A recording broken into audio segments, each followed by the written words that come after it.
On va enregistrer, comme ça nos amis. Ah, Tom dit qu'il n'arrive pas à se connecter. Ah oui, je pense sur moi. Ah, mince. D'accord. Bonjour à toutes et à tous, officiellement. Euh, donc, on va parler aujourd'hui d'un programme de recherche qui s'appelle un PEPR, Forest, pour lequel on aimerait bien avoir vos avis, vos idées, et puis potentiellement faire un projet ensemble au sein de ce PEPR. Je vais vous expliquer tout ça. Je vais présenter un peu le projet sous forme de transparent. Il permettra d'avoir le même niveau d'information. Comme ça, on aura une discussion qui sera peut-être plus efficace. Euh, et puis, si vous avez des questions, n'hésitez pas à m'arrêter. J'essaie aussi de voir, de jeter un œil si une personne arrive, parce que je dois valider l'entrée. A priori, pour l'instant, personne n'a tapé à la porte virtuelle. Donc, on parle d'un PEPR qui s'appelle Forest. PEPR, c'est les nouveaux outils qui ont été développés, alors je ne sais pas qui vraiment, mais qui s'appelle Programme et équipement prioritaire de recherche. Voilà, ça veut dire ça. Et alors, en gras, j'ai mis recherche, parce qu'on est censé quand même faire de la science et de la recherche scientifique. Et au sein de ce PEPR, on a proposé un ensemble de projets ciblés, je vais vous expliquer ça. L'un d'entre eux s'appelle Système agile de surveillance écologique pour les forêts. Donc voilà, il semble important de se focaliser sur le système biologique forêt, l'interaction des forêts avec les humains, et de faire ça sur le territoire métropolitain français, mais aussi sur le territoire ultramarin, voire au-delà.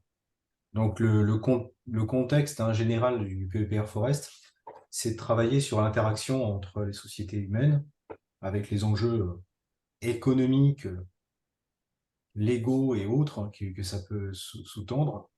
Donc quand on parle de services écosystémiques, on est vraiment dans une entrée économique. On peut parler aussi de services rendus à la nature, par la nature. Enfin, tout ça, vous connaissez, c'est les cadres conceptuels de l'IPBES et autres, mais qui s'appliquent aux forêts. Et inversement, en tant que biologiste et écologue, on s'intéresse aux forêts comme des objets biologiques.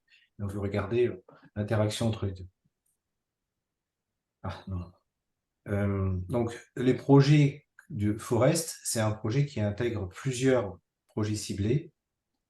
La programmation générale, donc là, je ne vais pas le présenter ici plus de transparent que ça, mais la programmation générale, c'est un projet qui est sur 7 ans, qui couvre 50 millions d'euros, donc c'est quand même pas rien, et pour lequel environ 22 millions d'euros seront consacrés à ces projets ciblés.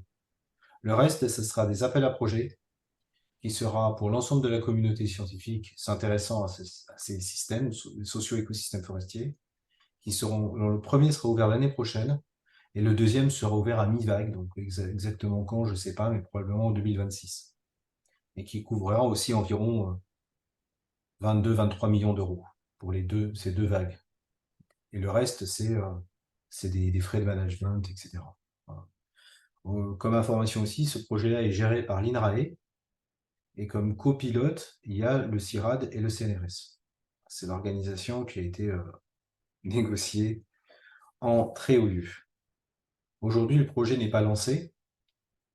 Il va être lancé officiellement en janvier 2024. Et donc, l'idée, c'est que jusqu'à janvier 2024, on préfigure tous ces projets ciblés.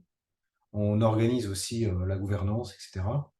Et donc, les projets là, ils ne sont pas encore rédigés. Donc, je ne suis pas en train de vous présenter quelque chose qui est déjà calé. Je vous présente des discussions. Et Camille et moi, on est missionné pour rédiger un projet de recherche donc, sur le système agile de monitoring écologique des forêts. Alors, il y en aura d'autres, des projets sur les leviers d'adaptation qui favorisent la résilience, qui est piloté par Georges Kunzler et Bruno Locatelli de mémoire au CIRAD. Il y a un projet qui s'intéresse aux risques multiples dans les socio-écosystèmes forestiers, qui est piloté par Eric Rigolo et une collègue dont j'ai oublié le nom maintenant.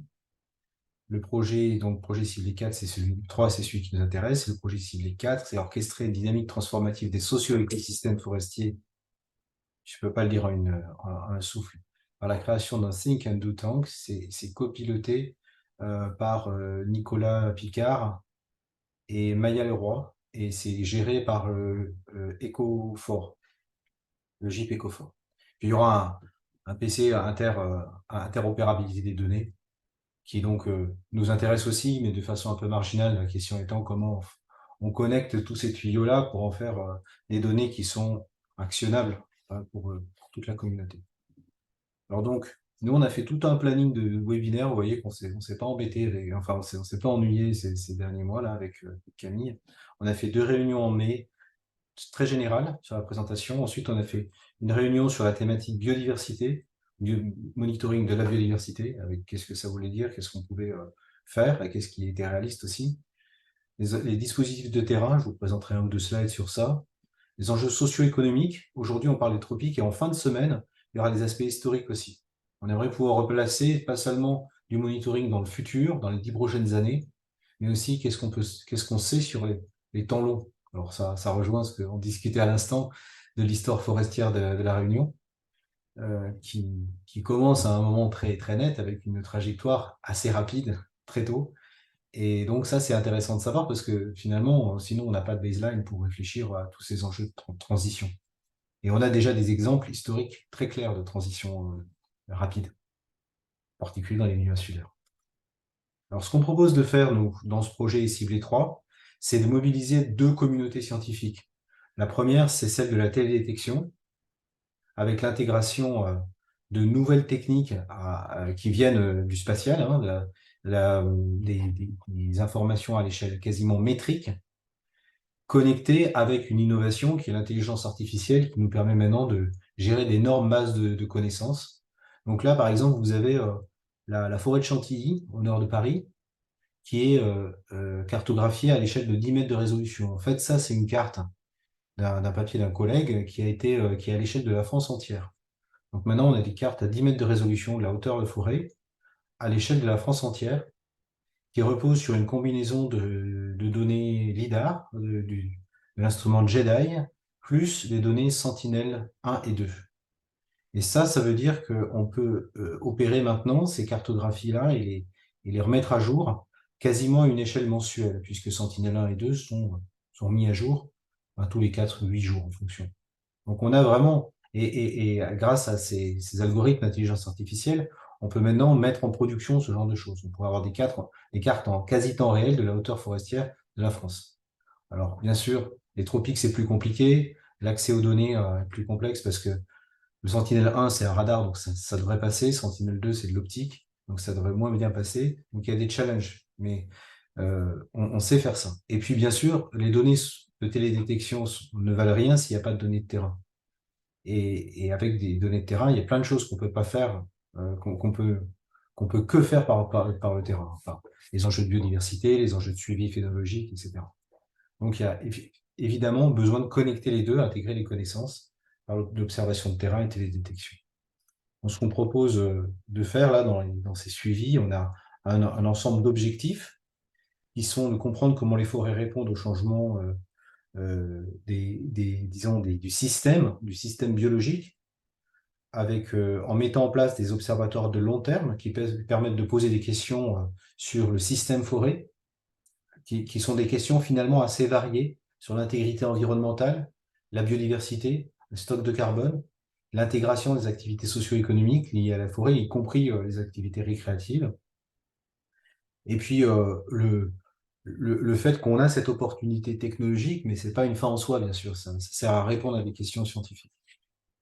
Voilà, donc les objectifs, là, tels qu'on les a vus actuellement, ils sont listés là. Bon, c'est des objectifs assez génériques d'observer les variables forestières d'état en exploitant les opportunités nouvelles de détection, comprendre les écosystèmes forestiers, renforcer les connaissances sur les sites forestiers de long terme en France et dans le monde entier, en incluant toutes les composantes de l'écosystème forestier, évaluer les risques, donc l'impact sur les forêts, par exemple les enjeux de maladies ou d'attaques d'insectes qui sont des réalités en France aujourd'hui. Est-ce qu'on peut les documenter et puis avoir transformer ce genre d'informations en système de suivi accessible bien sûr et puis en objet de recherche. Puis un dernier volet, c'est former les praticiens, les étudiants sur les avancées techniques du suivi des forêts parce que on a, comme vous voyez, une entrée assez technologique avec des outils comme du lidar ou du radar et puis de l'intelligence artificielle, tout ça. Mais c'est aussi une façon de, de faire des formations qui utilisent ces mots-clés. Par exemple, des outils comme le lidar terrestre sont assez intéressants parce que ça permet d'obtenir des données, mais ça permet aussi de faire des formations assez facilement, pour autant qu'on en ait à disposition. Donc en termes pédagogiques, il y a aussi des opportunités intéressantes, il me semble. Voilà, alors sur le suivi des forêts, le type de questions et méthodes de recherche, alors on essaie de les restreindre pour être pas trop non plus trop vaste et trop vague par conséquence. Je- je- euh, La première, c'est quelle confiance apporter aux cartographies issues de la télédétection. Ça, c'est une question de validation des cartes par une approche multisource avec des sites de référence, des observatoires nationaux, des inventaires forestiers. Des enjeux de questions sur la santé des forêts. Alors, la notion de santé des forêts est assez mal définie ici, mais bien sûr, on sait de quoi on parle quand on parle de santé des forêts, puisque dans le ministère de l'Agriculture, il y a un département des santé des forêts.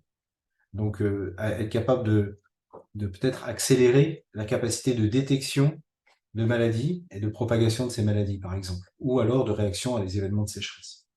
La question de savoir comment les forêts françaises répondent au changement climatique dans la prochaine décennie, ça aussi, c'est quelque chose qui est dans tous les journaux en ce moment, en particulier en métropole. Donc, c'est quelque chose qui est tout à fait reconnu et important. Et puis, j'ai séparé là, volontairement, le fait que il faut se poser exactement la même question, mais dans les forêts ultramarines. Et l'enjeu ici, de poser ces questions séparément, c'est que les forêts sont différentes, elles sont beaucoup plus riches en biodiversité, elles sont sous des climats qui sont différents et elles sont donc, elles répondent à des enjeux qui sont différents. Donc il faut vraiment pas forcément tout mettre dans un même panier parce que sinon, je pense on va perdre le niveau de détail qui nous intéresse. À, les questions sont les mêmes, les outils seront probablement différents, c'est ce que j'essaie de vous dire. Alors, quand on a parlé des suivis forestiers, j'ai utilisé cette carte que j'ai piquée à Guy Landman hein, d'Ecofort, qui montre un peu la grande diversité de types d'outils sur le terrain dont on dispose. Il y a des suivis intensifs, des suivis d'intensifs forestiers, du type, par exemple, ce qu'on fait par exemple sur les sites ICOS, du suivi climatique, ou des suivis aussi du dispositif ANAE France. On peut imaginer aussi des sites très instrumentés pour la recherche. Je sais qu'à La Réunion, il y a un site, un OSU, qui est probablement aussi est pertinent à mettre dans les suivis intensifs des sites de recherche. En complément de ça, il y a des systèmes d'observation à des tailles intermédiaires, qui sont des réseaux. Alors la MAIS S16, par exemple, c'est un dispositif mis en place par le département des santé des plantes, qui permet d'avoir un échantillonnage régulier de la santé forestière avec des personnes qui sont sur le terrain, sur tout le territoire français métropolitain. Donc ça, c'est quand même une ressource importante. René-Cofort en est un aussi, c'est un peu intermédiaire parce qu'il y a un réseau de 102 parcelles de 0,5 hectares sur l'ensemble du territoire métropolitain, Corse comprise, et qui est assez bien instrumenté. Mais donc c'est un objet à la fois de recherche, à la fois d'observation, qui est utile. Après, le PSDRF, c'est un outil qui commence à ressembler un peu à l'IFN, mais qui est mis en place par les réserves nationales françaises, réserve nationale forestière française, RNF, qui est un suivi sur les réserves naturelles, donc qui est un outil particulier, l'Observatoire des forêts sentinelles. Et puis, il y a bien sûr l'IFN, qui est un outil qui est super utile, mais bon, on va quand même pas se le cacher, en Outre-mer, il est pas actionnable, quoi, puisqu'il n'existe pas. Alors, je vous cache pas que l'un des objectifs cachés de tout ce travail-là, c'est aussi d'arriver à convaincre un jour l'IGN qu'il y a besoin d'un inventaire forestier national dans les zones ultramarines et en particulier dans les 8 millions d'hectares que représente la Guyane française, à comparer aux 17 millions d'hectares de la forêt métropolitaine. Alors, les autres zones forestières ultramarines sont peut-être moins étendues, mais ont des spécificités qui méritent qu'on en discute aujourd'hui. Alors, il y a aussi des questions de biodiversité forestière. Comment les plantes des forêts françaises vont-elles répondre au changement climatique? Quels sont les risques sur les plantes forestières en Outre-mer aussi? Séparation entre les deux thématiques, mais c'est les mêmes Scientifiquement, c'est juste que les enjeux de recherche ne sont pas les mêmes et quelle capacité à détecter les métriques de biodiversité par télédétection. Un enjeu qui est naturellement intégré complètement dans notre thématique de recherche, qui pourrait faire appel à des méthodes d'observation par des méthodes hyperspectrales, par exemple, mais aujourd'hui qui sont pas vraiment, qui sont des objets de recherche, qui sont pas actionnables aujourd'hui. Alors, il y a plein de choses qu'on peut faire par télédétection, mais sinon, il y a aussi beaucoup de dispositifs qui existent, en métropole en tout cas, les suivis phénologiques par l'Observatoire des saisons, des méthodes de mesure aussi de diversité d'habitats forestiers, avec la structure forestière, avec les enjeux de haies, corridors, trames vertes, qui sont aussi des enjeux qu'on peut naturellement mesurer par télédétection. Voilà, alors j'ai quelques autres slides pour vous donner les échelles à laquelle on peut travailler. À l'échelle globale, on peut travailler sur des dispositifs qui représentent l'ensemble de la diversité des types forestiers sur la planète et qui peuvent être très utiles pour valider des outils des instruments de télédétection. Là, c'est un exemple avec des satellites qui vont être envoyés dans l'espace, comme Biomass et NICEAR, qui sont dans l'objectif unique et de mesurer le stock de carbone dans les forêts. Donc, est-ce qu'on peut contribuer à ça? Ben, probablement oui. Là, vous voyez que j'ai mis cette image-là parce que c'est un plan de validation du satellite Biomass qui inclut absolument zéro donnée dans France métropolitaine. Donc, j'ai mis ce slide-là pour alerter toute la communauté scientifique française pour le fait que, bon, il faut aussi qu'on soit à ce niveau-là, qu'on ait une contribution. Je pense qu'on est capable de le faire. Au niveau de l'échelle française, bon, je remets juste pour exemple hein, le fait qu'il y a déjà beaucoup de choses qui sont faites. Et l'avantage de ces dispositifs, comme René-Confort, c'est qu'ils sont en réseau. Et donc la question qu'on va poser aujourd'hui, c'est comment mettre en place un réseau comparable à René-Confort, mais à l'échelle ultramarine.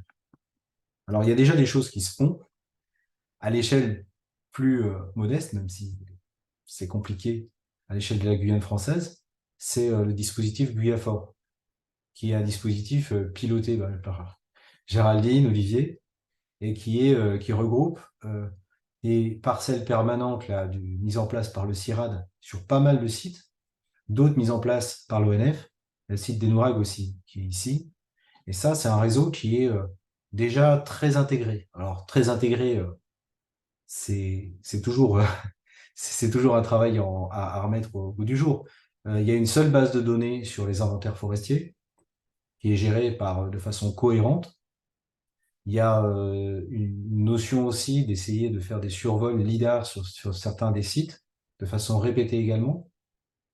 Donc il y a une intégration des connaissances qui est vraiment la force de ce dispositif GUAFOR. Alors, c'est un des exemples, je ne sais pas si ça doit être pris en exemple, mais c'est quelque chose qu'on pourrait réfléchir à déployer ailleurs ou à essayer d'utiliser ce qui a déjà été fait ailleurs pour voir si on peut établir des protocoles normalisés et comparables. Voilà. Alors, les zones focales hein, de notre discussion aujourd'hui, bah, c'est la Guyane, la Réunion, où vous êtes présents. Malheureusement, il n'y a personne, à moins que j'ai loupé une demande de connexion. Il n'y a personne aujourd'hui de la Nouvelle-Calédonie, mais je ne pense pas que c'est un manque d'intérêt. C'est juste que voilà, c'est pas forcément le meilleur moment de la journée pour se connecter depuis la Nouvelle-Calédonie. Et puis, il y a aussi la question de Guadeloupe et Martinique. Alors, il y a certainement d'autres sites. Vous aurez certainement des questions qui ont à voir avec les écosystèmes forestiers de mangroves, qui pourraient être aussi questionnées, parce que c'est des superficies qui objectivement sont faibles, mais qui sont de très grande valeur quand on parle des socio-écosystèmes forestiers, puisque vraiment, c'est là où beaucoup de choses se passent. Il y a des forêts aussi en Polynésie française, euh, dont on ne s'est même pas posé la question de savoir s'il y avait des gens qui y travaillaient, mais voilà. Alors, pour vous donner un petit peu aussi notre perspective là, nous, on aimerait bien que dans ce projet ciblé 3, on ait une action sur l'intégration d'un réseau ultramarin de parcelles permanentes. Il nous semble que c'est un objectif qui est réalisable, parce qu'on a déjà un exemple en Guyane. On a déjà des gens qui ont mis en place des parcelles permanentes, et il y en a qui sont parmi nous. Et on sait qu'en Nouvelle-Calédonie, il y a aussi des réseaux de parcelles permanentes. On a des collaborations fréquentes, peut-être pas tous les jours, mais assez fréquentes. Et on a peut-être une question à se poser sur les protocoles, sur l'intégration des données, sur tout ce qui est gestion des bases de données par les Français, qui est finalement relativement marginal quand on le prend globalement, mais qui a un coût très certain et très important, équipe par équipe. Et donc, il y aura peut-être des économies d'échelle, des gains, et puis aussi en termes de qualité, enfin plutôt de confiance dans la durabilité des données. Il y a un gain très important à essayer d'avoir ce type de visibilité. Pour pas se le cacher aussi, vendre un réseau ultramarin des forêts, c'est beaucoup plus facile, je pense, dans certains ministères, que de vendre les projets indépendamment. Donc, ça serait aussi potentiellement des opportunités pour travailler collectivement sur ces objets-là. Après, je pense pas qu'il y ait vraiment de challenge, je pense que la seule question, c'est de savoir si ça vous intéresse, est-ce que vous êtes partant et est-ce qu'on peut faire, euh, quel est le dimensionnement et quels sont les objectifs concrets de ce qu'on pourrait envisager de faire ensemble. Voilà, je vais arrêter là, je vais vous laisser la parole et n'hésitez pas à réagir ou à me faire revenir sur un autre slide. Je pense que j'ai fait un slide de trop, ça, je vais juste revenir.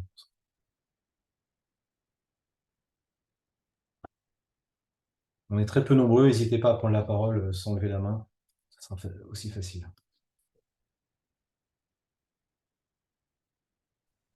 Oui, bah, sur la partie réunionnaise, tu connais un petit peu l'historique. On a commencé ça avec zéro moyen, pas mal d'étudiants. Et puis, bon, ce qui est nouveau, c'est cette création de l'OSU. Donc, un OSU qui est très géré par les physiciens de l'atmosphère, mais finalement qui a besoin de s'appuyer sur d'autres stations d'observation. Et donc, on fait partie maintenant de la station qu'on a appelée, nous, la station forestière dans l'OSU Réunion. Bah, elle est active et puis elle intéresse de plus en plus de monde puisque la direction de l'INSU qui s'intéresse à l'érosion, à des problématiques sur l'eau, tout ce qui est zone critique, quoi, en gros. Et donc évidemment, régulièrement, chaque campagne de terrain, il nous faut des données sur les écosystèmes forestiers. Et donc on avance, on essaye de se mettre à jour sur les méthodos en moyen terrain, on est quand même si l'OSU, ça en jette, on a un demi-TP technicien pour assurer le maintien des dispositifs, ce qui permet quand même d'avoir tous les mois quand même de la prise de données physiques dans les hectares permanents. Et puis, je laisserai les collègues Claudine et Olivier compléter sur les aspects. Nos difficultés, c'est s'organiser pour prendre de la donnée et la gérer derrière. C'est fait de manière un peu basée sur le volontariat, qu'on n'a pas une équipe. Et puis on est un peu attendu, donc on est un peu au milieu du gué, de la rivière, parce que d'un côté, on est dans une structure qui fonctionne avec des appels à projets européens, mais ils nous reprochent, si je peux utiliser ça à la négative, de ne pas être labellisé, de ne pas être encore dans des systèmes nationaux. Donc ce projet-là que tu nous présentes, je pense que ça serait vraiment structurant. Alors cette dimension, je pense que ça donnera un coup de booster sur ce qu'on fait. Ça permettrait aussi de faire le tri dans les variables. Est-ce qu'on continue à tout mesurer au millimètre ou au contraire on change d'échelle? Voilà. Et puis en même temps, on a aussi on a commencé, quand on a une diversité. La Réunion, la difficulté, c'est son originalité, c'est ce volcan actif. Là, on a aussi cette problématique sous-jacente des coulées de lave, des risques particuliers, hein, cyclones, espèces invasives. Donc, faut aussi penser à intégrer ça. Et puis, ça monte, le fait qu'on monte à 3000 mètres, on a des écosystèmes forestiers très, très différents les uns des autres, ce qui peut être une force, mais aujourd'hui, on n'a pas les moyens humains d'instrumenter, mesurer tous ces macro-habitats. Donc, on est focus sur deux.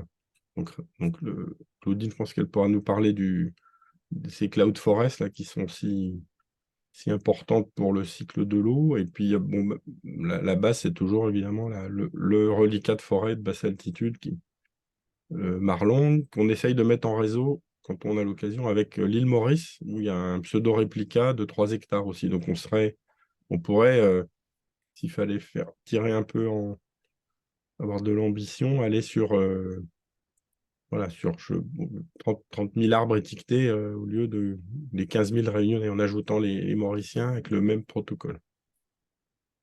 Donc, voilà, Fantastique, un truc à chaud comme ça, super. qui demanderait Merci de beaucoup, Dominique. la diapo. Il faut que chez Olivier et Claudine, moi je fais plus beaucoup de terrain. Je vais juste dire un mot rapidement pour préciser que je n'ai pas qualifié le type de données dans la prise. Ouais. Naturellement, on pense tous aux inventaires dendrométriques, comme les arbres, etc. On peut aussi avoir une ambition qui va au-delà de ça, avec des mesures. J'ai parlé aussi brièvement de lidar aéroporté. On peut aussi avoir des mesures de terrain, de microclimat au sol, avec des capteurs microclimatiques au sol. Je veux dire, il faut qu'on soit un peu dans un état d'esprit d'observatoire, pas forcément pour offrir de la donnée sans y réfléchir, parce qu'on est un projet de recherche, mais pour essayer aussi de partager les expériences et de pas faire quelque chose trop lourd, mais quand même faire quelque chose qui est harmonisé. Et en ça, le modèle de René Coffort est plutôt pas mal, parce qu'il y a déjà pas mal de choses qui ont été testées et qui sont en fait quasiment déjà répliquées ailleurs sous les tropiques. En tout cas, en Guyane, c'est le cas. Donc c'est intéressant. Je pense que, enfin, je vais laisser Claudine parler, Olivier, mais je pense qu'il y a aussi peut-être des choses que vous avez déjà mis en œuvre à La Réunion. Donc c'est plus une question d'intégration de données, une question uniquement d'acquisition de nouvelles données. Alors c'est vrai, bon, je rebondis un petit peu. C'est vrai qu'on a énormément de données climatiques qu'on acquiert en fait dans ces systèmes forestiers. On a au niveau de la station les hectares permanents, on a une station climatique avec des données basiques, pluviaux, température, humidité relative et anémomètre, vent. Et on a aussi en forêt nuage 2 stations climatiques, une sous canopée, une hors canopée, mais on n'a pas encore les placettes. Donc on a nos hectares permanents, donc 3 hectares qui sont dans la forêt de basse altitude à Marlongue. Et on aimerait, voilà, dans le futur, pouvoir mettre en place des placettes qui seront probablement de taille plus petite et de formes différentes et que ce qu'on a déjà. Et aussi ensuite pouvoir, comme disait Dominique, on a un fort gradient altitudinal jusqu'à 3000 mètres, couvrir aussi ces forêts éricoïdes en subalpin. Donc là, la taille des placettes pourrait être plus grande, mais voilà, l'accès, il faudra y réfléchir pour des accès facilités, ce qu'on essaie de faire quand on met en place de nouvelles placettes. Pour le moment, on suit tous les 5 ans les hectares permanents avec des mesures DBH. Ce qui nous manque à l'heure actuelle, c'est encore les mesures de hauteur. Tous les arbres sont tagués avec des numéros uniques par parcelle. Et on a une première étude drone lidar en octobre de cette année pour voir un petit peu la faisabilité au niveau des mesures de hauteur qu'on envisagera sur la forêt de basse altitude. Mais pourquoi pas en fonction de l'équipe en 30 si on a le temps de pouvoir peut-être faire des tests aussi en forêt nuage ou en subalpin. Donc voilà, nous ça nous prend pas mal de temps, les mesures de diamètre, mais on essaie voilà d'avoir des mesures qui sont faites en collaboration avec nos collègues du CIRAD, de l'ONF, du parc et du conservatoire botanique qui viennent nous donner un coup de main là-dessus. Et puis on a aussi des équipes de losure technique qui sont aussi présentes pour ces suivis. Donc, voilà, pour l'instant, on se rend compte on limite l'accroissement des placettes supplémentaires par rapport à la main-d'œuvre qu'on n'a pas forcément. Mais on serait intéressé de pouvoir mettre en réseau, notamment au niveau de l'acquisition des données sur le terrain par des outils, notamment les outils Cobalt ou autres, pour pouvoir acquérir directement des données digitalisées, voir un petit peu ce qui est fait dans d'autres sites. Pareil au niveau des étiquettes, pour rendre ces placettes permanentes, on aimerait savoir un petit peu qu'est-ce qui est envisagé, comment vous faites les mesures de hauteur dans d'autres sites, si c'est que LIDAR ou si vous utilisez d'autres méthodes en forêt de Guyane. Donc voilà, on serait vraiment intéressé de pouvoir partager un petit peu, d'avoir accès un peu à votre expérience de terrain et voir comment nous, on peut améliorer nos suivis sur le long terme à La Réunion. C'est vrai que c'est suivi du fait qu'on fasse partie maintenant de l'Observatoire des sciences de l'univers. Ils sont inscrits comme sur le long terme dans le cadre de cet observatoire. Mais voilà, on peut qu'améliorer et pourquoi pas étendre ce suivi à d'autres systèmes de forêt sur l'île. Ok, merci. Vous voyez, je commence à prendre des notes parce que en fait, ça devrait probablement être transformé en une approche matrice où on va pouvoir lister tous les sites dont on dispose dans les différents endroits. On a déjà cette matrice qui est plus ou moins prête, je vais vous montrer ici. Bon, en tout cas, c'est facile à faire, on va dire, sur le réseau GuyaForce, c'est bien l'objectif. Mais il faudrait rajouter des colonnes sur le type d'instrumentation dont on dispose. Et ça, déjà, faire cette première analyse, ça serait important à rentrer à mettre dans la préfiguration du projet parce que on saurait quels sont les manques en termes de données et quel effort faire. Je sais pas si Olivier, tu veux Ouais. compléter? Oui, oui, pour compléter, c'est vrai que je pense que l'intérêt de la Réunion et les difficultés dans un réseau comme ça va être lié vraiment aux caractéristiques du territoire, hein, c'est-à-dire une topographie, avec le point culminant à 3070 mètres au Piton des Neiges sur l'océan Indien. Du coup, on a des gradients écologiques hyper forts avec des contrastes est-ouest, des gradients de pluviométrie, des records mondiaux. Voilà, donc ça d'un point de vue Living Lab, c'est assez intéressant comme modèle. Euh, Sur l'existant, c'est vrai que ça induit pas mal de difficultés d'inventaire concrètement. Donc, il y a des suivis permanents, effectivement, les plus anciens, donc c'est les parcelles de marlongue, donc basse altitude, tropicale humide, ou avec des protocoles standardisés maintenant, mais bon, sur des surfaces réduites, des parcelles entre parcelles d'un hectare qui sont suivies.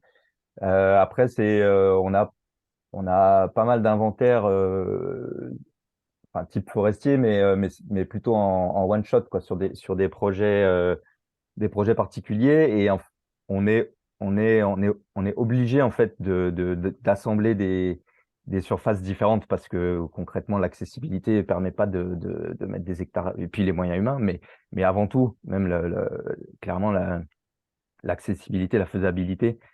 Donc, on a des parcelles de 50 par 50, de 20 par 20, de 10 par 10, un peu, voilà, mais qui sont Donc ça fait partie des caractéristiques même des suivis, enfin, ou des inventaires, en tout cas, forestiers à la Réunion. Comme je disais, souvent, en fait, c'est des inventaires ponctuels, potentiellement reproductibles, mais ça demande voilà, une preuve de concept, quoi. Mais donc ça, ce serait intéressant. Il y a pas mal d'inventaires qui commencent à avoir 10 ans, par exemple, qui seraient intéressants à refaire. Mais bon, concrètement, effectivement, on n'a pas les moyens humains de tout suivre ou de tout maintenir, même si les données sont bancarisées, etc. Euh, Après, si on a, comme disait Claudine, il y a pas mal de capteurs un petit peu disséminés ou des différents dispositifs qui permettent de suivre l'environnement. On fait de plus en plus, enfin, on cumule des données de très fonctionnelles, donc on essaie de standardiser aussi ça et de mettre en commun pour construire une base de données de référence sur les masses carrées, enfin sur la Réunion déjà, sur les ligneux, et puis voilà, d'augmenter à partir de ça. Et puis sinon, peut-être au niveau télédétection, effectivement, il y a quelques produits qui existent déjà. Enfin, il y a eu le litho 3D de l'IGN avec du lidar assez précis, mais qui est limité à une bande de 3 km, je crois, littoral, enfin, en domaine marin et terrestre, de mémoire. Sinon, il y a des acquisitions régulières d'images qui sont en accès libre pour les institutions sur la plateforme Kalideos. Donc ça, c'est pas mal parce qu'ils font une programmation tous les ans. Mais il n'y a pas de Sentinel, par exemple. Il y a du Pléiade, il y a du Spot 6-7, puis il y a des archives qui commencent à remonter. Euh, voilà, donc ça fait partie des choses qui sont utilisables, mais pas forcément commun avec d'autres territoires. Sinon, on essaye aussi, on collabore aussi avec la map de plus en plus, puisqu'il y a Robin Poutot, tu as vu dans les échanges de mails, qui est basé ici maintenant, et on essaie d'exploiter les données historiques, enfin les photographies historiques et aériennes, ce qu'ils font dans le bassin du Congo. Donc on va essayer de faire ici aussi, avec les challenges, voilà, les limites et les contraintes du haut relief et tout ça. Euh, donc ça pose pas mal de problèmes méthodaux. Et Ok. voilà, Ouais, déjà c'est pour intéressant, c'est 3 points encore différents. Kalideo, ça s'écrit comme ça? C'est la bonne orthographie? ouais, exactement, ouais, c'est ça. C'est Ok. ça, et en fait, c'est des observatoires, il y a plusieurs, il y en a en métropole et il y a La Réunion, donc ça fait des... Quentin, chut, s'il te plaît. Ok. Ouais, voilà. Merci. Et merci à Quentin pour sa Oui. contribution. Bah, merci beaucoup aux Réunionnais. Peut-être qu'on peut compléter avec le point de vue de la Guyane, sachant que vous parlez peut-être régulièrement, j'en suis pas sûr. Voilà, donc c'est peut-être pas mal aussi de vous présenter un peu rapidement le dispositif Guyafor, ce que ça fait, ce que ça fait pas encore, ce que ça pourrait faire. Et puis aussi, dans un deuxième temps, peut-être que Olivier nous présente les idées qu'on pourrait avoir avec les Antilles. Je sais pas, est-ce que Géraldine, tu peux faire un point rapidement sur... Si tu veux peut-être remettre la diapo sur Oui, bien lui. sûr. Ouais, donc sur la Guyane, il y a un dispositif qui s'appelle Guyafor, qui est un réseau de parcelles permanentes. Donc il y a 17 sites sur la bande littorale, dont l'objectif c'est de couvrir un peu le gradient de précipitation et puis une diversité des types de sols. Certains des sites sont assez vieux parce qu'il y a des sites, le site de Bafog est suivi depuis plus de 40 ans, Paracou à peu près pareil. Et puis, il y a la particularité aussi qu'il y a des sites qui ont été exploités de manière expérimentale, donc une exploitation sylvicole expérimentale. Il y a un site de forêt secondaire, voilà, donc ça fait à peu près 300 hectares et puis 260 000 arbres. Et puis voilà, c'est un réseau qui est co-géré, donc ONF, CNRS, CIRAD. En termes de données de description de l'environnement, il y a une couverture LIDAR qui peut être plus ou moins. Alors, sur les sites de Paraco et des Noack, on a eu plusieurs passages. Donc ça, c'est plutôt pas mal. Il y a d'autres sites du réseau qui ont aussi une couverture LIDAR, donc aéroportée. Et puis d'autres sites qui n'en ont pas. Il y a des données de pédologie sur certains des sites. On commence aussi à acquérir de plus en plus de données de microclimat. Il y a aussi 2 tours à flux, une à Parakou et une Nourag, avec des stations météo. Qu'est-ce que j'oublie? J'ai à peu près fait le tour. Une base de données donc gérée de manière commune. Il y aura peut-être des Pas mal de capteurs, Ouais. la partie phénologique aussi, qui est pilotée par les collègues d'AMAP. Ouais, ça c'est quelque chose qui est assez qui est nouveau, qu'on a débuté en 2020. Donc suivi de la phénologie par drone sur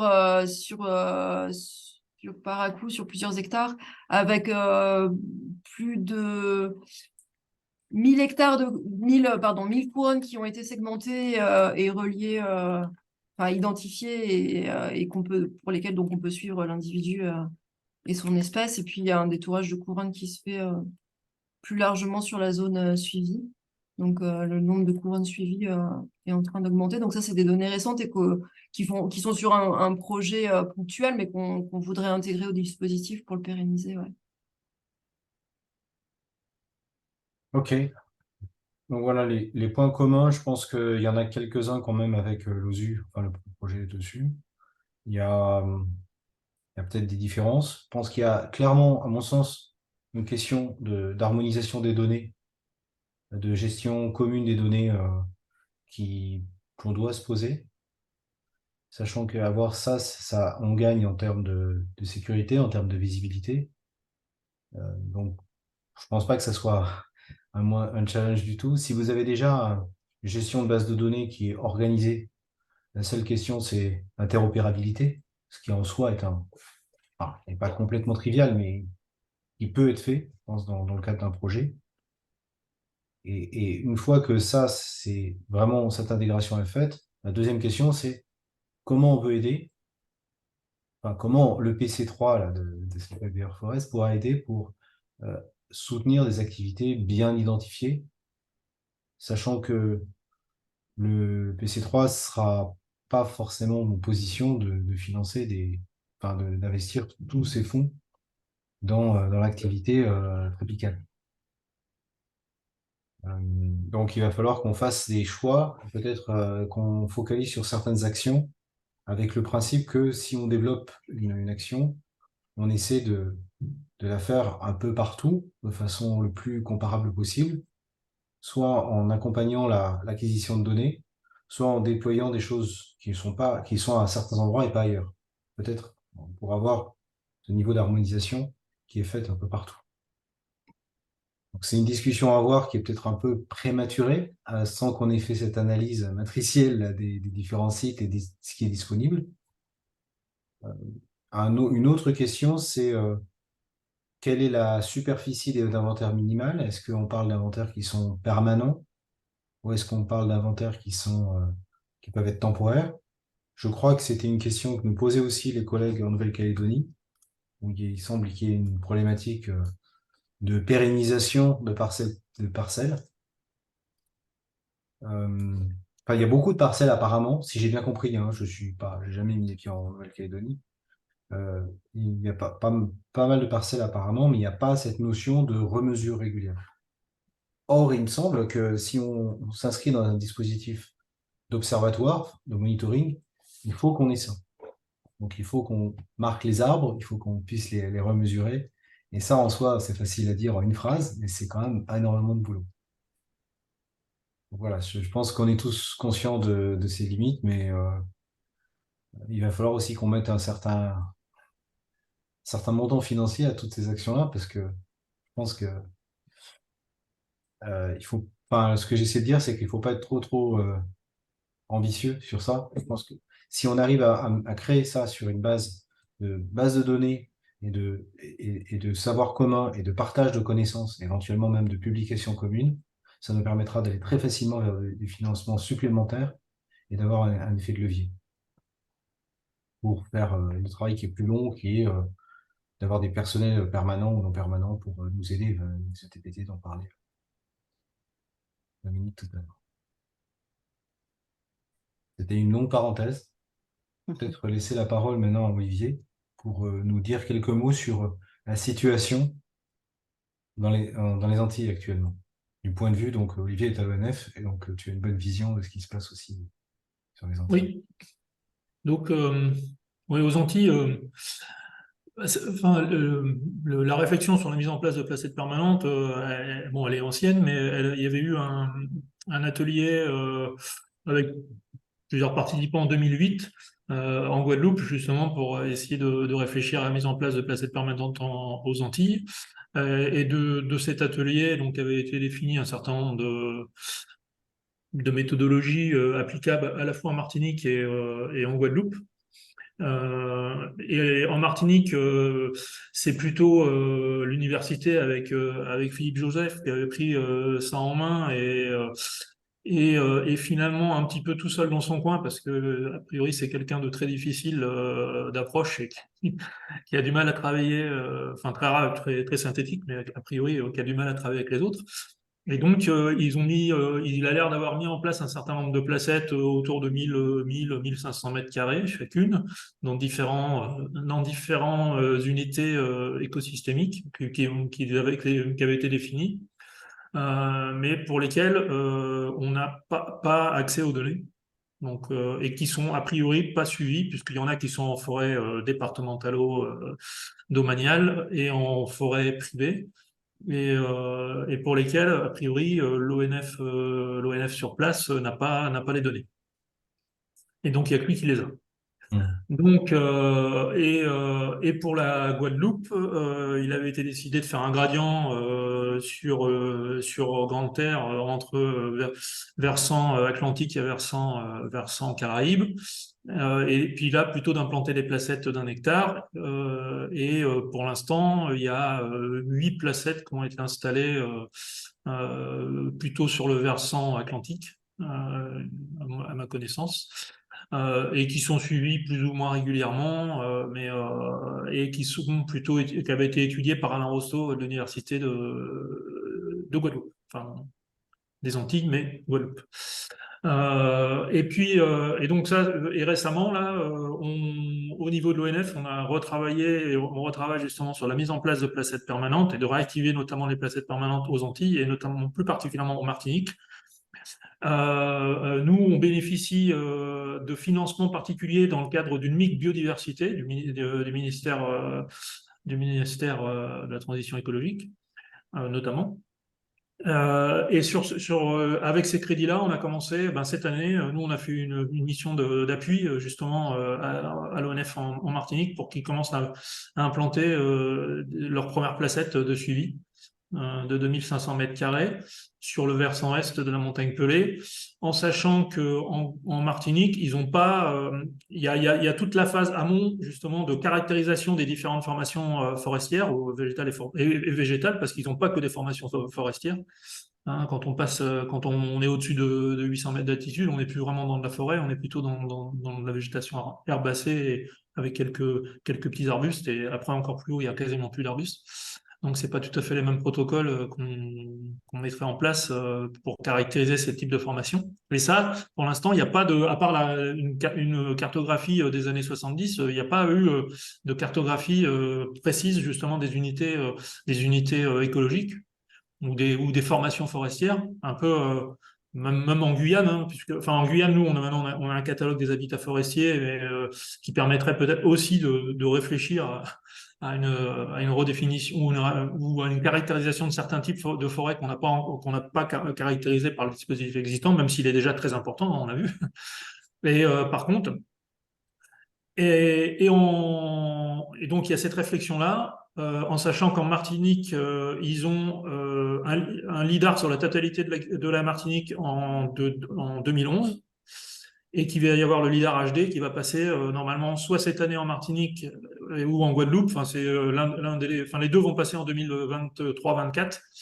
Mais on ne sait pas lequel en premier, mais ça sera soit la Guadeloupe, soit la Martinique. Mais les deux, d'ici à fin 2024, normalement, seront couverts avec le lidar HD qui se déroule en ce moment sur l'Hexagone et qui va s'étendre aussi aux Antilles.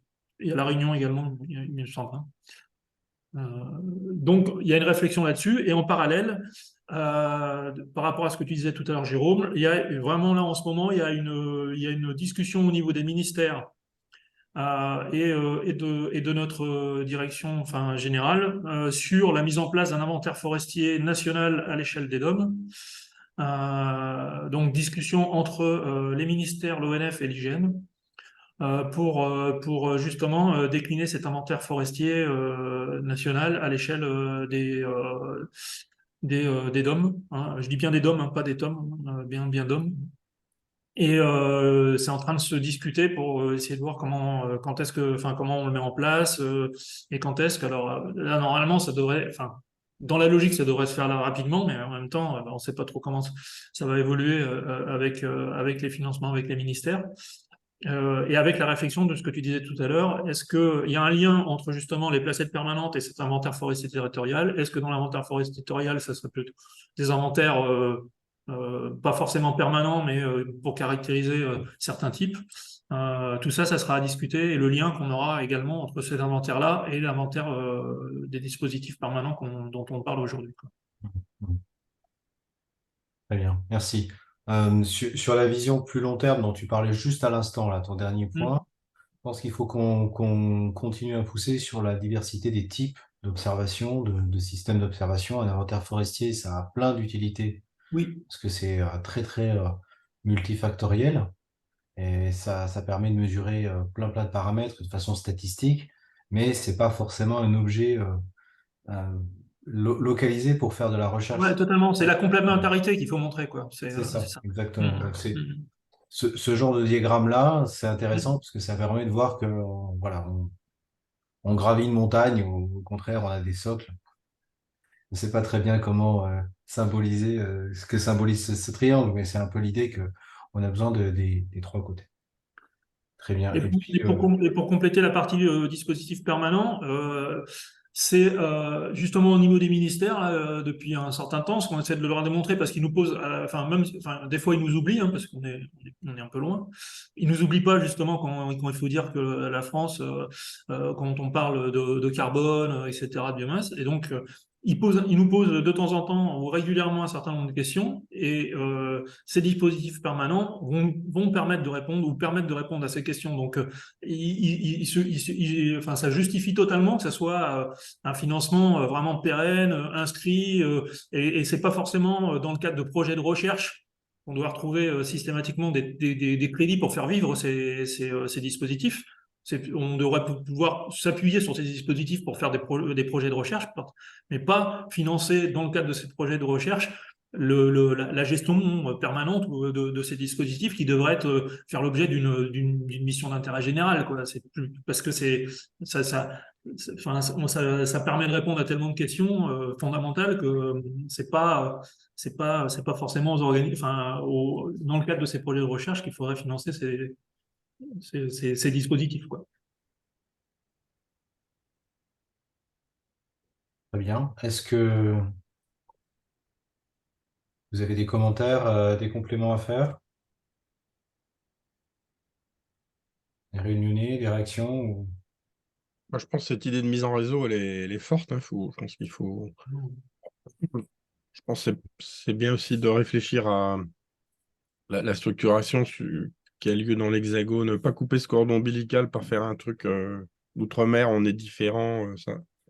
On a vu ça dans le passé, puis ça a fait flop.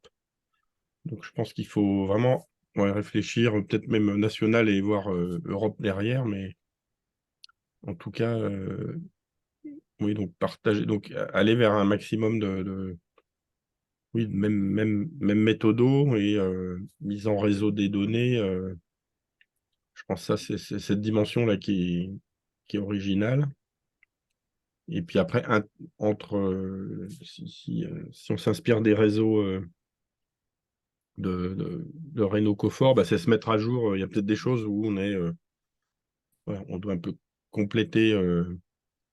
Donc je dis n'importe quoi, c'est un compartiment qu'on n'a jamais regardé. Nous, la nécromasse, ça peut être bah, un jour, est-ce qu'on envisage ou pas, ou au contraire. Claudine, elle parlait des hauteurs, c'est tout.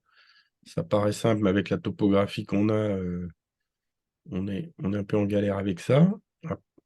Et puis après, tout ce qui est outils, alors, je pense que ça serait intéressant dans ce que tu vas faire remonter, Jérôme, c'est les outils dont on dispose qui sont quand même, je pense, nombreux et à mon goût, sous-utilisés, parce que dispersés entre organismes ou entre sites, mais il y a quand même un paquet d'instrumentations qui sont. On a essayé quand même petit à petit de suivre. Donc ça prend du temps. Ça prend du temps aussi. Donc je dirais au détriment du monitoring classique des forêts tropicales, on a mis le paquet sur de l'instrumentation, même de l'électronique. Ça va des centaines de capteurs qu'il faut relever régulièrement sur tout le gradient d'altitude à des choses, à des équipements. On n'en est pas à avoir une tour de flux, mais sur les forêts de nuages qui représentent un enjeu pour d'autres sujets, donc le risque érosif, risque inondation, etc. Il y a vraiment il y a de l'équipement lourd, il y a des stations aussi physiques où on loge du chercheur. Donc ça peut intéresser aussi le consortium qui est derrière le projet. Ce PEPR, c'est bien de montrer aussi que on ne se pointe pas avec le sac à dos, il y a voilà, il y a de l'infrastructure pour de l'accueil. Voilà. Et dans la même veine, ce qui est pas mal, l'INRAE peut être présent maintenant sur La Réunion, ils sont dans l'UMR comme, je ne sais plus quel statut ils ont, mais on est en capacité d'accueil de collègues de l'INRAE. Et comme on n'a pas il y a longtemps qu'on n'a plus de sierra de forêt, donc depuis que Géraldine est partie, il n'y a pas eu mais quand elle était en stage, le CIRAD Forêt a disparu et l'ONF n'a jamais eu de soutien d'institut technique. Donc sur même des choses classiques en sylviculture, il n'y a pas d'expérimentation, pas de suivi, pas d'outils. Donc je pense qu'il y a un challenge aussi du côté Réunion, c'est de motiver l'INRAE aussi à, au moins peut-être en mission longue, venir, venir peut-être voilà, compléter le dispositif. Ça peut être une réflexion à avoir, mais en tout cas, une partie de la direction centrale de l'INRAE ne peut pas ignorer qu'ils sont membres de l'UMR, la PVBMT, avec le CIRAD. Donc ça, Ouais, c'est qu'il des trucs ignore. que j'avais notés. Sur le côté sylviculture, évidemment, la Réunion, c'est pas des enjeux économiques, mais je pense qu'il ne faut peut-être pas négliger ça peut être aussi des sites qui sont, c'est tellement petit et simplifié, la sylviculture ici, que ça peut être des sites pour les formations, par exemple, se former à des techniques de monitoring, ça peut être des sites propices. Et je sais que les collègues de l'ONF qui sont dédiés à ça, bah, ils bossent. C'est assez impressionnant le boulot qu'ils mènent et ils font à leur sauce, mais ils font du monitoring. Ils ont eu des grosses campagnes. Ils doivent rentrer c'est assez normatif ce qu'ils font pour faire remonter ça à la direction nationale de l'ONF. Donc, pas négliger ça. C'est pas des Ouais, habitats indigènes, mais ouais. garder un peu ce qu'il y a de dispo, parce que quand on aura des outils, je venais au deuxième sujet, c'est la télédec, sur le changement, sur faire la vérité terrain, ça peut être intéressant de voir si on n'arrive pas à calibrer les choses sur une forêt cultivée en monospécifique. Il faudra être prudent quand on sera dans la forêt complexe. Donc ces sites en sylviculture, ils peuvent être intéressants pour réunir des acteurs de terrain, des outils lourds type télédec, et puis intéresser les collectivités locales. Parfois, ça peut être bien d'avoir un site pilote Ouais. qui a plus une vocation économique. Je dis ça pourquoi pas. Et après, pour revenir sur la question de science de fond, c'est monitoring pour détecter des changements. C'est clair que aujourd'hui, l'inquiétude générale à La Réunion, c'est de détecter, télédétecter les espèces invasives. Et ça, c'est clair que alors, il n'y a pas le changement climatique tout seul, il y a le vortex de toutes les menaces qui sont en synergie. Et ce qui ressort, je dirais, le marqueur, les changements rapides qu'on peut détecter, qui pour moi sont plus un indicateur de changement plus profond ou de mauvaise gestion de notre part, c'est les invasions. Donc, c'est pas, on ne peut pas en faire un objet de recherche en soi, même si c'est très tendance, mais nous, les invasives, on les prend plutôt comme oui, éléments qui peuvent, où il y a un turnover rapide ou qui viennent changer complètement la matrice dans laquelle nos forêts en monitoring, c'est souvent des confettis, et autour, la dynamique des invasives autour, ça change vite.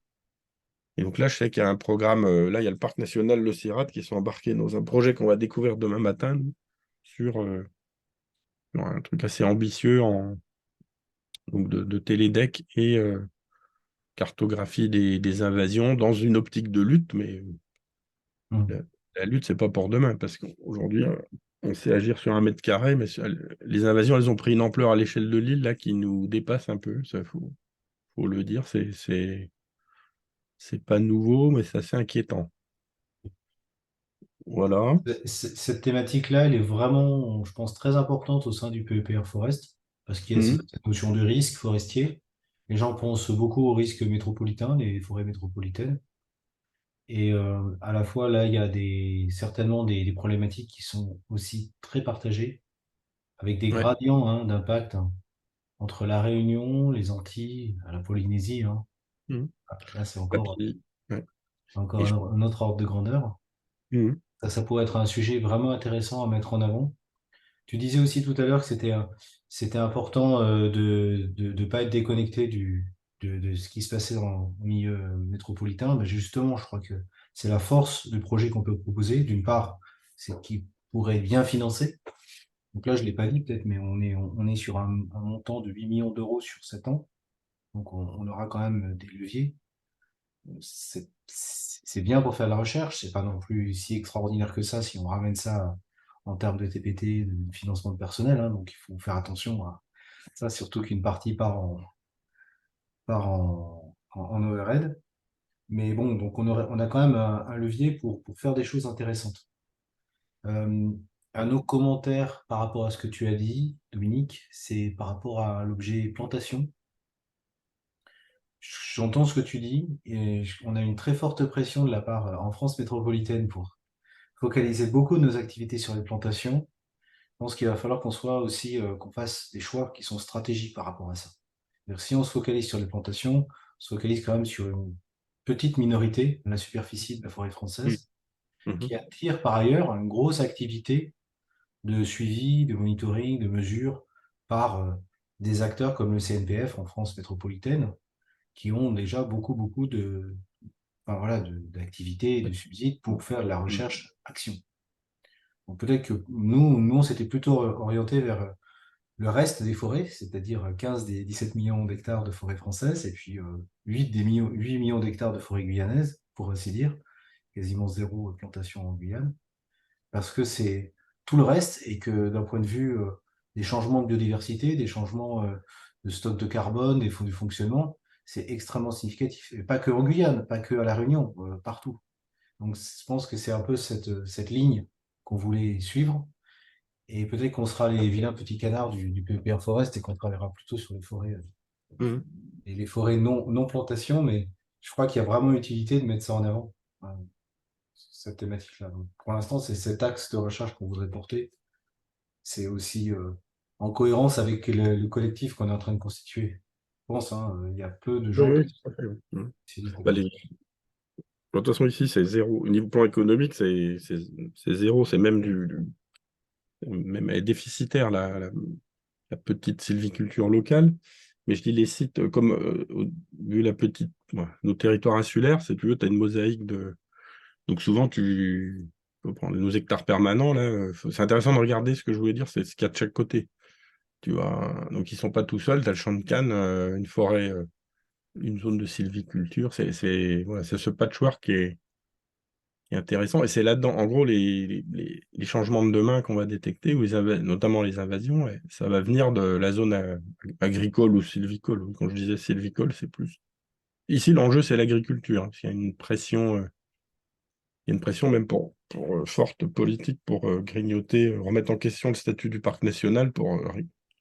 Donc, la déforestation n'est pas un sujet obsolète à La Réunion, hein. C'est encore d'actualité, malheureusement. Voilà, même en terrain public. Donc, ouais, il y avait ça. Je sais plus ce que j'avais noté. Une idée qui m'était venue là-dessus, mais bon. Ouais, donc Alors, sur ces questions oui, de mise en réseau, vérité terrain avec la Télédec, c'est pas si simple, mais il y a du côté des invasifs, je pense qu'on peut avoir des modèles intéressants. Et, et après, oui, tu dis bah, sur les Antilles aussi, les Antilles, la Polynésie, là, que tu citais, ça peut être pas ne pas les oublier. Alors, faut voir, sachant que on a beaucoup d'outils qui sont réservés aux DOM, mais en termes de ouais, île volcanique, je pense que nous, on a pas mal de points communs avec la Polynésie, en particulier les invasives. Ça, c'est. Et bon, alors, j'ai pas connu. Je Ouais, je connais pas le réseau de parcelles permanentes là-bas, mais il y a c'est Jean-Yves Meyer essentiellement, hein, qui est, et je justement, crois donc, pas qu'ils aient des inventaires permanents. Enfin, en tout cas, alors, on a eu un email ce matin de Ghislain Vieillon qui nous a fait un très rapide point. Là, je viens de recevoir, enfin Camille et moi venons de recevoir un email d'excuse de Thomas Ibanez qui a essayé toute l'heure de se connecter et qui n'est pas arrivé. Donc je vais vous lire son message, comme ça il sera enregistré. Euh, pour donner des éléments de contexte à la Nouvelle-Calédonie, bon, d'une part, il annonce qu'il va partir en expatriation à partir de janvier 2024 pour au moins 3 ans. Ça, c'est une personne, donc ressource sur place. Il y a déjà plusieurs réseaux de parcelles en Nouvelle-Calédonie, mais pas vraiment de parcelles permanentes à proprement parler. Elles ne sont pas pensées, équipées pour être revues régulièrement. Ils ont pour objectif d'en mettre en place dans le cadre de différents projets orientés biomasse. Donc ça, c'est le projet du Ghislain Vieilledent qui mentionne explicitement, et de dynamique forestière. Par ailleurs, il mentionne qu'il y a des acquisitions LIDAR sur tout le territoire et qu'il est prévu d'en refaire. Je ne sais pas exactement dans quel contexte. Il pense que c'est une très bonne idée d'essayer d'homogénéiser, coordonner avec d'autres sites dans les Outre-mer. Donc, je pense qu'on peut compter sur nos collègues en Nouvelle-Calédonie. Il signale aussi qu'il y a d'autres projets qui vont débuter pour mettre en place des sites pilotes dans les archipels voisins de la Nouvelle-Calédonie. Donc, c'est un peu le pendant de ce que tu mentionnais à Maurice, en particulier dans les Vanuatu, les îles Salomon, Fidji et en PNG. Voilà, donc, il y a pas mal d'opportunités, mais je pense que sans aller même à l'extension au-delà de l'ultramarin, si on peut avoir un point référence, un point nodal focal ou avec des gens qui sont intéressés à discuter régulièrement entre eux pour faire avancer les projets, c'est déjà bien. Alors maintenant, ce que j'aimerais peut-être, c'est proposer un calendrier d'action avec des choses qui nous permettraient d'avancer. Je parlais tout à l'heure d'une vision de savoir qui a quoi et quel type d'entrée. Si vous avez des documents de référence, à la fois pour les sites des Antilles, donc pour Olivier, des sites de La Réunion et bon, pour Guyafort, je crois qu'il y a un document de référence déjà. Ça serait pas mal de nous les envoyer à tout le monde, hein, enfin, je pense pas que ce soit confidentiel, rien que ce soit confidentiel, et qu'on puisse travailler sur ça pour consolider.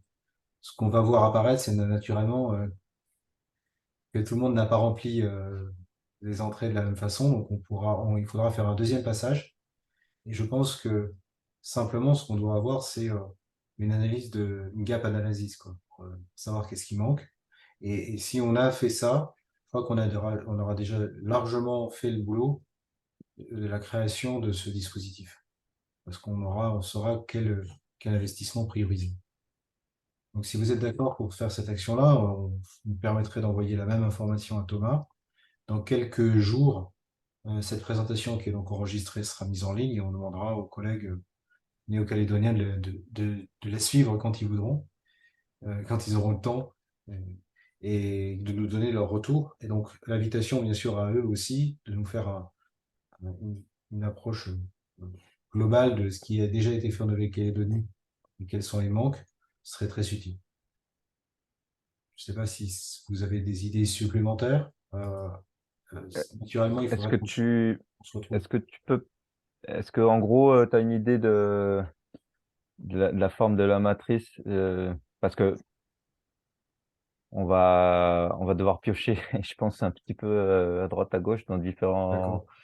documents qui Ah décrivent. bah, Enfin, voilà, pour l'instant, je pense pas qu'on ait de documents vraiment synthétiques là-dessus. Mais je veux pas trop être normatif, hein, mais je pense que Hmm. ce qui serait intéressant, alors je peux faire une liste euh, type d'entrée,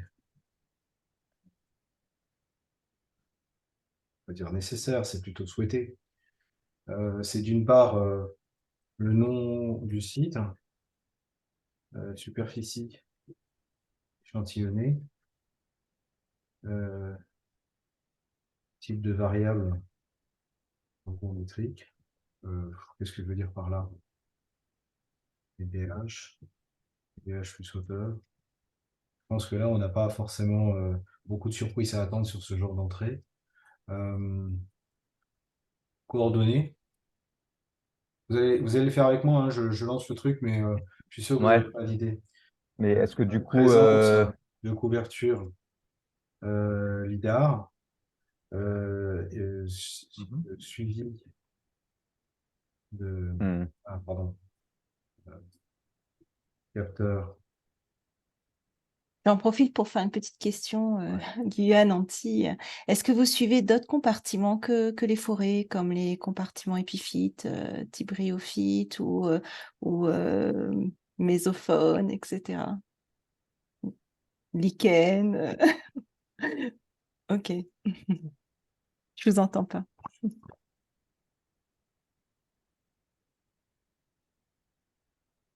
Non. Ouais, non, non, pas en Guyane. Enfin, il y a des suivis de faune, mais qui sont faits par l'OFP, mais qui sont pas sur les mêmes enfin, pas nécessairement sur le même site. Ouais. Voilà. Même en mesure de biomasse, en épiphyte ou des choses comme ça, non?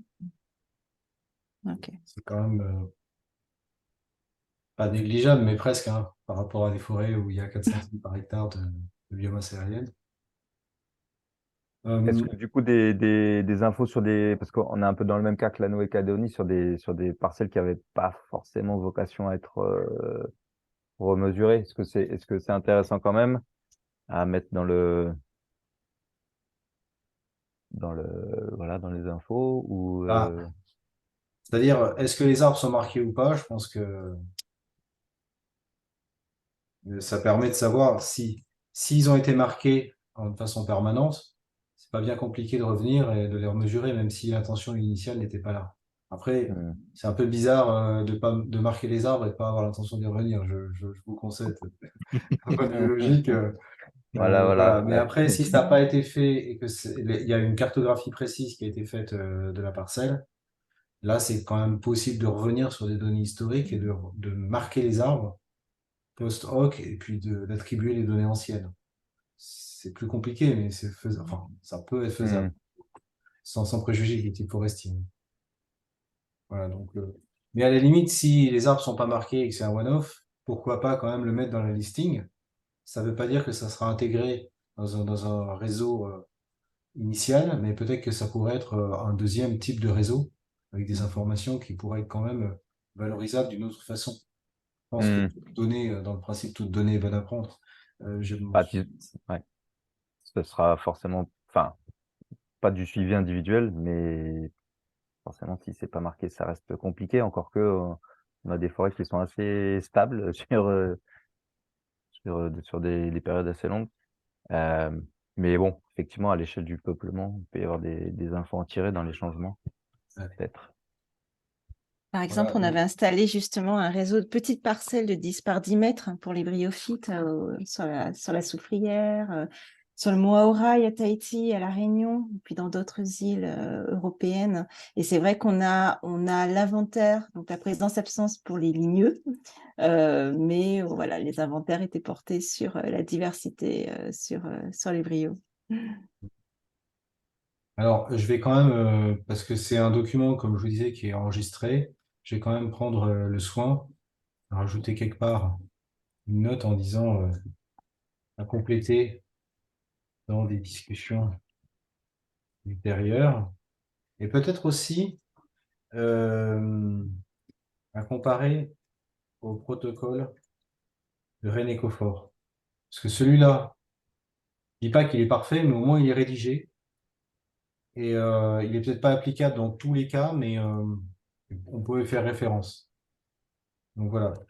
Si vous préférez, on peut aussi, nous, commencer à faire cette matrice-là, la remplir pour ce dont on dispose. Est-ce que plus ou moins vous avez ce qui vous intéresse là dans vos dispositifs déjà, ou il vous manque des entrées majeures?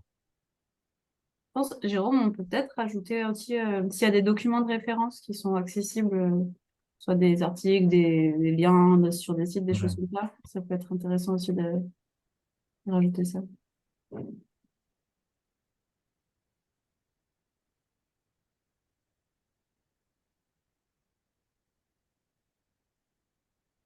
Voilà. Bon, c'est C'est déjà comme un super point, hein. Je pense que si on a fait ouais. ça, on a fait beaucoup. Mm. Ça, rien. J'allais dire ça coûte pas cher. Rien ne coûte pas cher, mais c'est pas, voilà, c'est un bon point de départ. Et puis, alors donc capteur, oui, excusez-moi. Euh, type de capteur.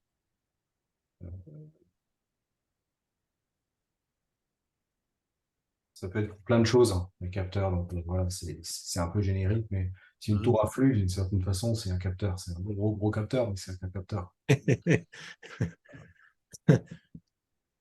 Très bien. Bah, je vous remercie beaucoup. On va peut-être pas aller beaucoup plus loin que ça. Il est déjà tard pour vous à la réunion. La nuit est tombée, je vois ça, je vois. Donc, merci beaucoup pour votre présence. Enfin, Cet enregistrement sera disponible sur le site web du PEPR Forest, que j'ai pas rappelé aujourd'hui, mais que je peux rechercher rapidement et mettre à la fin. Si vous me donnez juste une seconde, je peux trouver ça. On va voir ce document.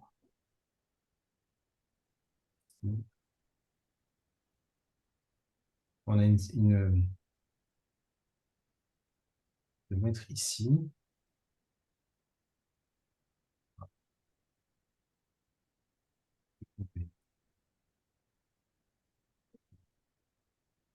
PEPR, voilà, c'est assez simple, hein, donc c'est www.pepr-forest.fr. La présentation sera en ligne également sur ce site. Cherchez projet ciblé. Et on a aussi, alors parce que l'INRAE, je me moque toujours de l'INRAE parce que comme je suis au CNRS, c'est quasiment une habitude, un automatisme. Ils le prennent pas mal. Mais ils ont aussi une chaîne YouTube. Voilà, donc on est à la mode. À la mode il y a 15 ans. On est à la mode. Merci beaucoup et je vous Juste, souhaite une bonne ouais, soirée, une bonne journée à vous. À Merci. bientôt, Merci à donc on se toi, tient au courant. Jérôme, l'invitation. juste un À point, bientôt. un petit point PEPR. On a vu passer, nous, un document un peu incongru de la part de INE-INSU, qui doit s'appeler, je sais pas, le PEPR spécial Outre-mer, un truc. Ouais. Et c'était complètement orthogonal avec la logique des autres PEPR